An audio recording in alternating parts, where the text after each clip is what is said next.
बनारस एक ऐसा शहर जिसके नाम में ही रस है, जिसके बारे में कहा जाता है मरणम मंगलम यात्रा, यानी जहां मृत्यु भी मंगलकारी है। बनारस को काशी भी कहते हैं।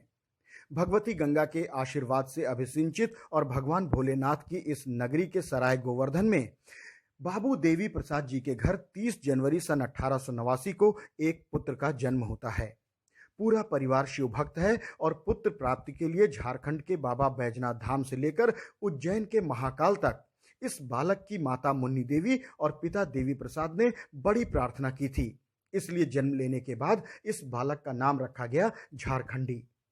झारखंडी के बाबा शिवरतन साहू का काशी में सुरती यानी तंबाकू का व्यवसाय था। एक विशेष प्रकार की सुरती बनाने के कारण उनके परिवार को सुंघनी साहू परिवार के नाम से जाना जाता था। शिवरतन साहू जी हृदय से बेहद उदार और साहित्य प्रेमी थे। साहित्यकारों का वो बहुत आदर करते थे।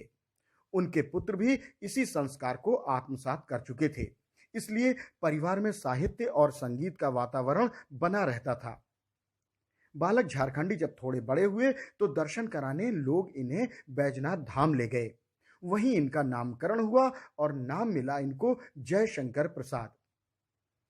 बचपन में ही धन सुख ऐश्वर्य वैभव में पले बढ़े जयशंकर ने अपने माता पिता के साथ बचपन में ही लगभग सारे तीर्थ स्थानों की यात्रा कर ली थी। जब ये 8 वर्ष के हुए तो इनकी माताजी का देहांत हो गया। कुछ ही वर्षों में इनके पिताजी भी नहीं रहे।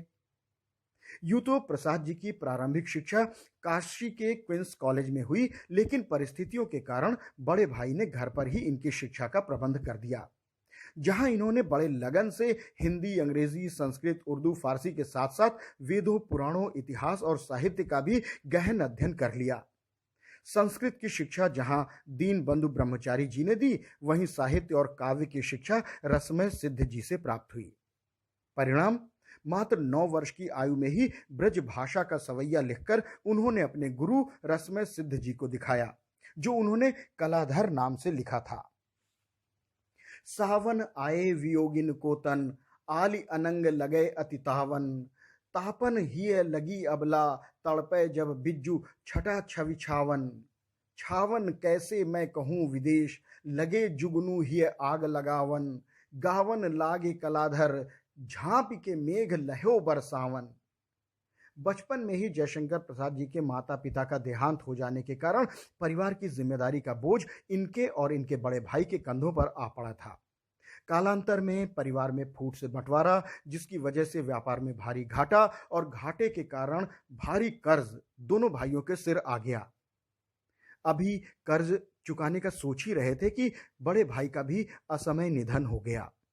कोई और होता तो शायद बिखर जाता, किंतु वक्त के इस प्रहार का सामना प्रसाद जी ने बेहद धीरज और संयम से किया। किंतु लगातार परिवार के लोगों द्वारा संपत्ति हड़पने का षड्यंत्र, मुकदमेबाजी, गृहस्थी का भार और घर में एकमात्र विधवा भाभी की जिम्मेदारी, परिस्थितियां प्रतिकूल होती चली जा रही थीं। ऐसे में भाभी ने मात्र 19 वर्ष की आयु में प्रसाद जी का विवाह विंध्यवासिनी देवी से करा दिया। ऐसा प्रतीत हुआ जीवन में सुख का आगमन होने लगा है। प्रसाद जी का रचना कर्म उधर चल ही रहा था। साहित्य के क्षेत्र में ये वो समय आ चुका था जब ब्रज भाषा का एकाधिकार हुआ करता था। अब प्रसाद जी ने अपनी रचनाओं से ब्रज भाषा को त्याग कर खड़ी बोली में करके काव्य की धारा को रसमय बनाते हुए एक नए युग की तरफ मोड़ने में लगे हुए थे। अलंकारों, मुहावरों, बिंबों, प्रतीकों से छायावाद नामक एक नए युग का आरंभ हो चुका था। साहित्य के नभ पर एक नवीन युग के सूर्य का उदय हो रहा था और तब तब लेखनी से गीत प्रस्फुटित होता है।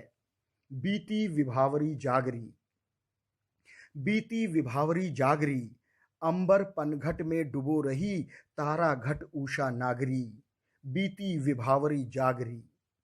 खगकुल कुलकुल सा बोल रहा, किस लय का अंचल डोल रहा, लो यह लतिका भी भर लाई, मधु मुकुल नवल रस गागरी, बीती विभावरी जागरी।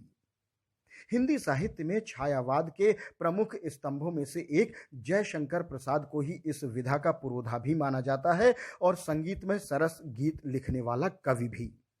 साहित्य में खड़ी बोली और जयशंकर प्रसाद दोनों की किशोरावस्था साथ साथ आई। सन 1918 में जयशंकर प्रसाद का पहला काव्य संग्रह झरना प्रकाशित हुआ। साहित्य के जानकार झरना काव्य ग्रंथ के प्रकाशन से ही छायावाद का प्रारंभ भी मानते हैं। चूंकि रचनाएं प्रसाद जी के यौवन काल की हैं, इसलिए भावों की कोमलता, प्रकृति से मानव का एकीकरण जैसी भावनाएं इसमें निखर कर सामने आती हैं। झरना की एक रचना है जहां वो कहते हैं, उषा का प्राची में अभ्यास। ये पंक्ति ही अपने आप में संपूर्ण है। उषा का प्राची में अभ्यास, सरोरूह का सर बीच विकास। कौन परिचय था क्या संबंध, गगन मंडल में अरुण विलास। उषा का प्राची में अभ्यास, रहे रजनी में कहाँ मिलिंद, सरोवर बीच खिला अरविंद। कौन परिचय था क्या संबंध, मधुर मधुमय मोहन मकरंद। छायावाद की रचनाओं में जहां प्रसाद जी ने खड़ी बोली को प्रतिष्ठित किया, वहीं इस विधा में रचना के लिए कई तुकांत छंदों का भी चयन किया, जिससे भाषा भी ग्राह्य रहे और कविता का अर्थ भी प्रेषित हो जाए। छंदों को गढ़ने और लौकिक स्वरूप को भावों का जामा पहनाकर उत्कर्ष तक ले जाने की अद्भुत कला थी प्रसाद जी में। एक रचना में इसकी झलक देखिए। तुम कनक किरण के अंतराल में लुक छिप कर चलते क्यों हो। तुम कनक किरण के अंतराल में लुक छिप कर चलते क्यों हो। नतमस्तक गवर वहन करते, यौवन के घन रस कन झरते। हे लाज भरे सौंदर्य बता दो, मौन बने रहते हो क्यों। सन 1916 में प्रसाद जी की पत्नी विंध्यवासिनी देवी का भी देहांत हो गया। ये वो समय था जब वो सब कुछ त्याग कर संन्यास लेने का मन बना चुके थे, किंतु विधवा भाभी के दायित्व और पारिवारिक प्रतिष्ठा को बचाने के लिए वो एक बार फिर जीवन समर में डट गए। अच्छा, ये काशी की माटी का अपना ही एक अलग राग है। शायद यही वजह है ये थमा हुआ सा शहर प्रवाहवान भी रहता है। काशी वासियों की मस्ती, मेधा और मोक्ष की त्रिवेणी से सिंचित जयशंकर प्रसाद ने फिर तो साहित्य के हर क्षेत्र पर साधिकार पूर्वक लेखन किया। कहानी, उपन्यास, समीक्षा, नाटक। काशी के ही एक और रचनाकार भारतेंदु हरिश्चंद्र के बाद संभवतः जयशंकर प्रसाद ही एक ऐसे रचनाकार हैं जिन्होंने साहित्य को इतना समृद्ध किया। भारतेंदु हरिश्चंद्र जी की तरह बस इन्होंने पत्रकारिता नहीं की। कहते हैं किसी भी रचनाकार के मनोभावों का प्रभाव उसकी रचनाओं पर पड़ता है। जीवन में मिले प्रतिकूल परिस्थितियों का प्रभाव अब प्रसाद जी की रचनाओं में दिखने लगा था। वो लिखते हैं, आह वेदना मिली विदाई, मैंने भ्रमवश जीवन संचित मधुकरियों की भीख लुटाई। आह वेदना मिली विदाई, छल छल थे संध्या के श्रम कण, आंसू से गिरते थे प्रतिक्षण। मेरी यात्रा पर लेती थी नीरवता अनंत अंगड़ाई। आह वेदना मिली विदाई, चढ़कर मेरे जीवन रथ पर प्रलय चल रहा अपने पथ पर। मैंने निज दुर्बल पद बल पर उससे हारी होड़ लगाई। आह वेदना मिली विदाई। जीवन में किसी भी इच्छा को पूर्ण करने के लिए मनोयोग और समर्पण से किया गया कर्म भी अगर विफल हो जाता है तो दुख, वेदना, पीड़ा स्वाभाविक रूप से उपजते हैं। इस पीड़ा के साथ जीना कठिन तो हो जाता है, किंतु जीवन का अंत नहीं होता है। जीवन के सुखों और प्रेम के पूर्ण समय का स्मरण प्रसाद जी को व्यथित करता है और वो उसे विस्मृत भी करना चाहते हैं। उनका ये विस्मृत करने का प्रयास उनकी रचनाओं में दिखता है। वो लिखते हैं, ले चल वहां भुलावा देकर मेरे नाविक धीरे धीरे। ले चल वहां भुलावा देकर मेरे नाविक धीरे धीरे। जिस निर्जन में सागर लहरी, अंबर के कानों में गहरी। निश्चल प्रेम कथा कहती हो, तज कोलाहल की अवनी रे। ले चल वहां भुलावा देकर मेरे नाविक धीरे धीरे। कुछ लोगों ने इन रचनाओं के आधार पर प्रसाद जी को पलायनवादी भी कहा, किंतु ये शाश्वत सत्य है कि हम में से प्रत्येक एक ऐसे लोक की कल्पना करता है जहां जीवन की जटिलताएं, झंझावात और प्रतिकूलता से परे सहज, निश्चल और प्रेमपूर्ण वातावरण हो। प्रसाद जी के जीवन में प्रेम अपूर्ण और अतृप्त रहा, इसलिए भी विगत स्नेहिल स्मृतियों और यथार्थ की कठोरता के द्वंद्व में स्मृतियां उनके लिए पीड़ा का कारण बनती हैं और इसकी परिणीत होती है आंसू में। प्रिय की मधुर स्मृति ने विछोह को एक ऐसे ज्वलनशील सिंधु में निर्मित कर दिया है जिसको बुझाने के लिए आंसू अपर्याप्त हैं। और तब तब ऐसी दशा में रचा जाता है आंसू नाम का एक ऐसा संसार जिसकी जलन, तपन और तृप्ति ने इसे हिंदी साहित्य की एक अनूठी रचना का स्थान दिलाया। शीतल ज्वाला जलती है, ईंधन होता दृग जल का, यह व्यर्थ सांस चल चल कर करती है काम अनिल का। मादक थी, मोहमयी थी, मन बहलाने की क्रीड़ा, अब हृदय हिला देती है वो मधुर प्रेम की पीड़ा। जो घनी भूत पीड़ा थी, मस्तक में स्मृति सी छाई, दुर्दिन में आंसू बनकर वो आज बरसने आई। जयशंकर प्रसाद जी के मित्रों का दायरा बेहद सीमित था।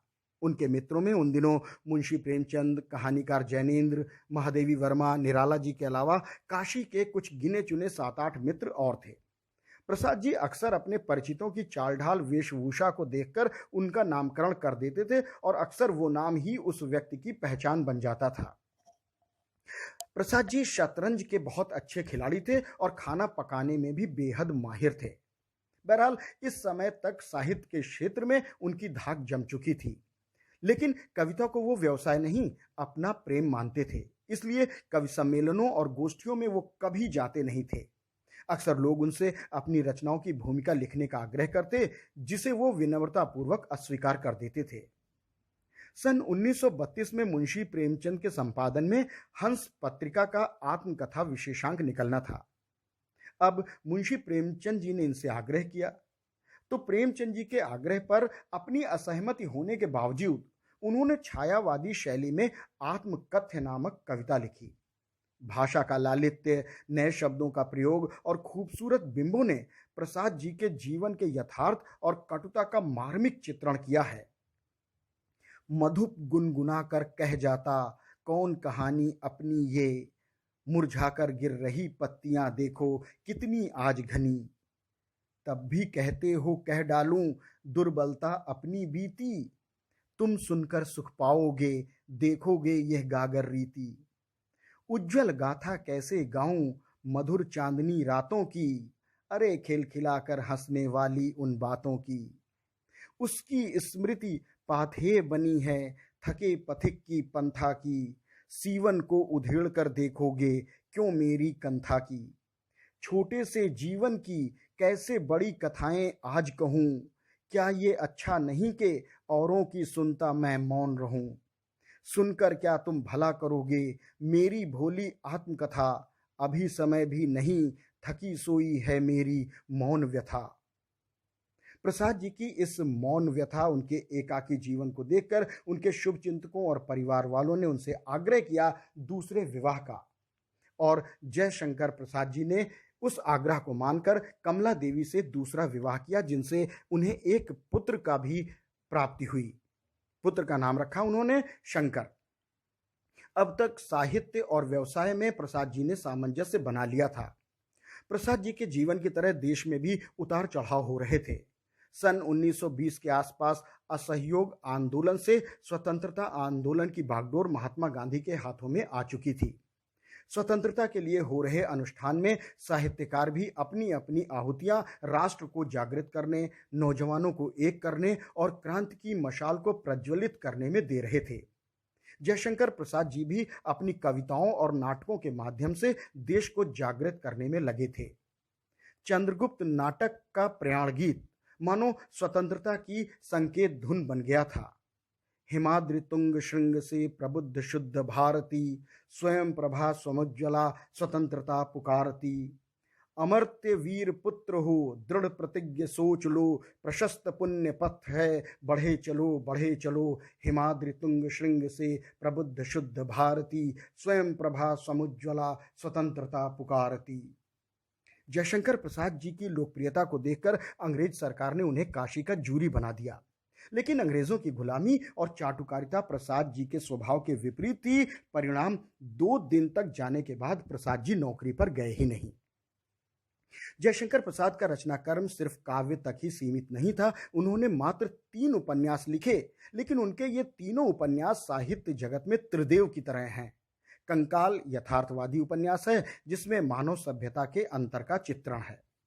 तितली में आदर्शों और मूल्यों की स्थापना की गई है। यह भारत के ग्रामीण परिवेश पर आधारित उपन्यास है। इरावती की पृष्ठभूमि ऐतिहासिक है, जिसमें रोमांस का पुट है। ये उपन्यास अधूरा होने के बावजूद प्रसाद जी के लेखन शिल्प का दस्तावेज है, जो उनको एक उपन्यास के रूप में प्रतिष्ठित करता है।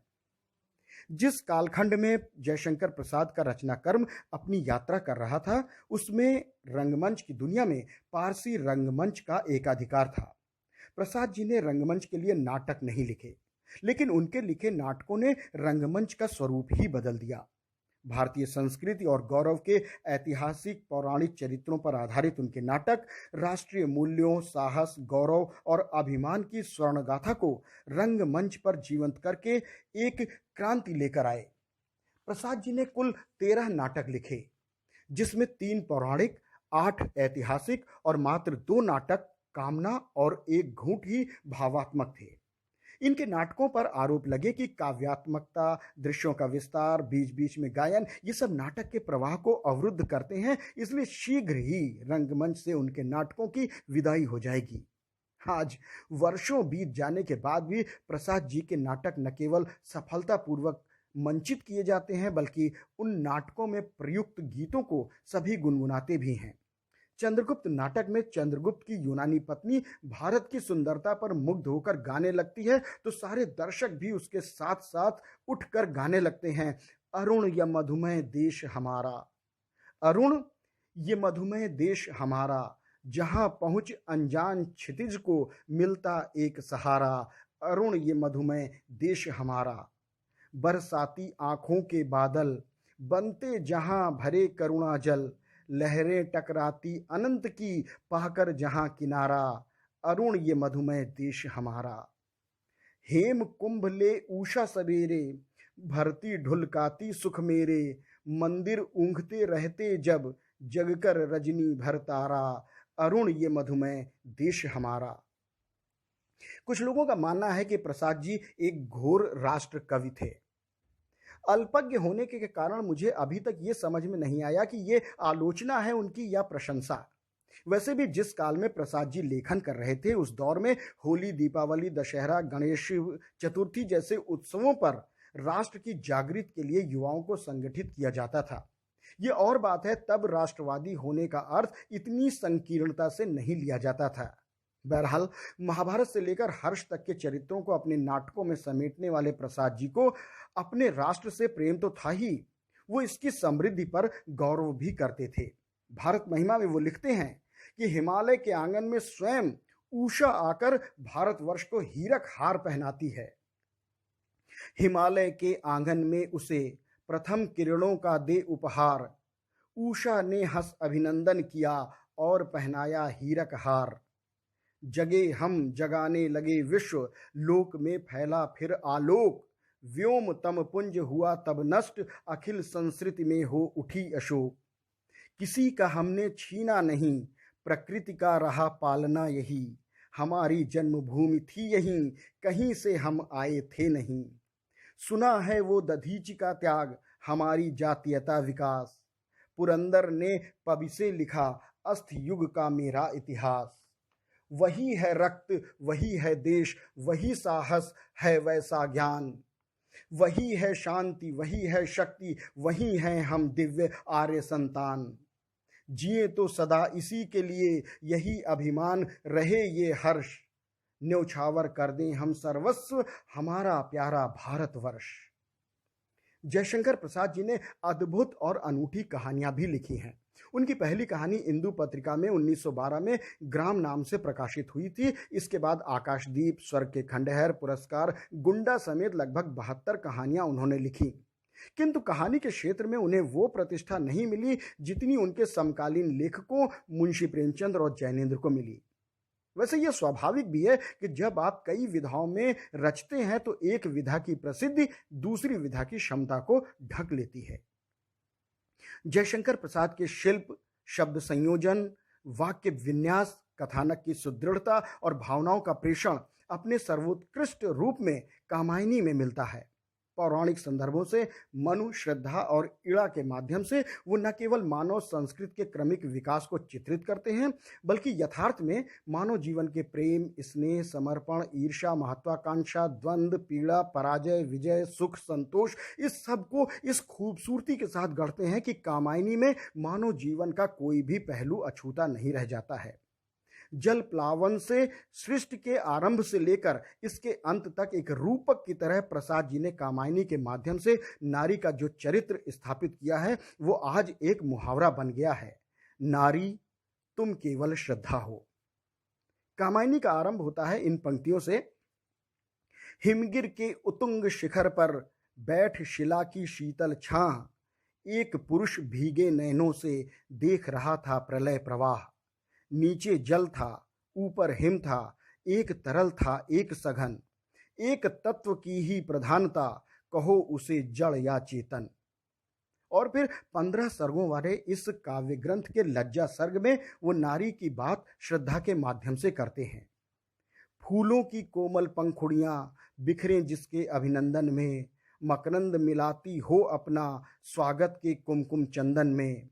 मैं रति की प्रतिकृति लज्जा हूँ, मैं शालीनता सिखाती हूँ, मत वाली सुंदरता पग में, नूपुर सी लिपट मनाती हूँ।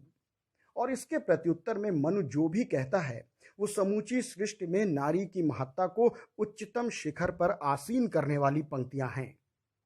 क्या कहती हो ठहरो नारी, संकल्प अश्रु जल से अपने, तुम दान कर चुकी पहले ही जीवन के सोने से सपने। नारी तुम केवल श्रद्धा हो, विश्वास रजत नग पग तल में, पीयूष स्रोत सी बहा करो जीवन के सुंदर समतल में। कामायनी को पढ़ने के बाद सुमित्रा नंदन पंत ने इसे साहित्य का ताजमहल कहा था और इस ताजमहल को गढ़ने वाले साहित्य के इस शिल्पी का मात्र 48 वर्ष की आयु में क्षय रोग से 19 नवंबर 1937 को निधन हो गया। लेकिन अपनी अमर कृतियों से वो आज भी हम सबके हृदय में जीवित हैं। साहित्य शिल्पी जयशंकर प्रसाद को सादर नमन।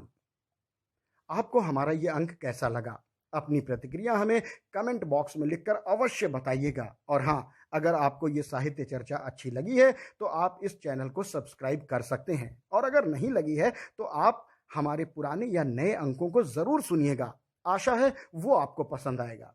तो बस आज का अंक यहीं तक। अपना बहुत ख्याल रखिएगा। नमस्कार।